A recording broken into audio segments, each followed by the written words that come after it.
Cik Farhana. Okey, alright. Assalamualaikum, selamat pagi semua. Okey, saya Dr. Nuraini.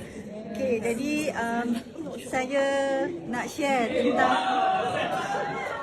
share tentang testimoni iVision.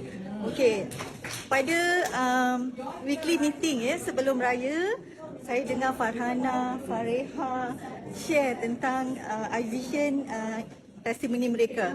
Jadi masa tu saya baru je mula sebab saya beli satu kotak daripada SRCA Ida Juliana.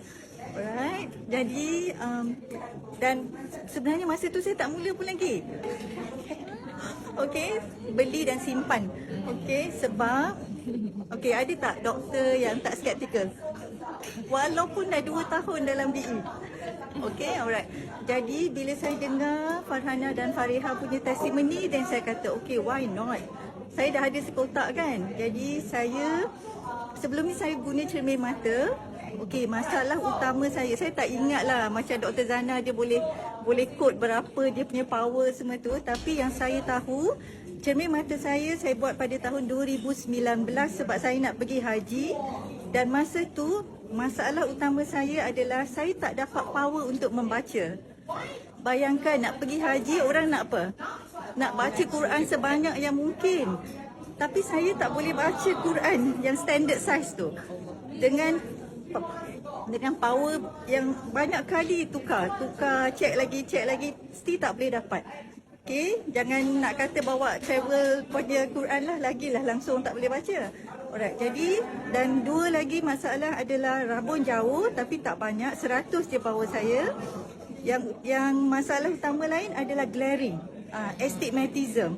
Yang mana kalau tak pakai cermin mata, jangan haraplah nak drive. Sama je warna kan?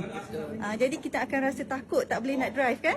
Alright, jadi Alhamdulillah saya gunakan kotak yang pertama 2 sachet 2 kali sehari. 5 hari lepas saya mula, Alhamdulillah saya tak pakai cermin mata pagi tu untuk baca Quran macam biasa lepas subuh. Dan saya boleh baca yang A4 tu tanpa cermin mata. Sangat-sangat bersyukur. Okey, sebab itulah masalah utama saya. Saya rasa saya dah kehilangan satu nikmat. Padahal umur saya masa saya mula pakai multifocal adalah 37 tahun.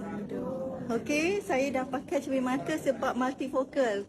3 benda tadilah, rabun dekat, rabun jauh dan astigmatism yang tinggi. Okey.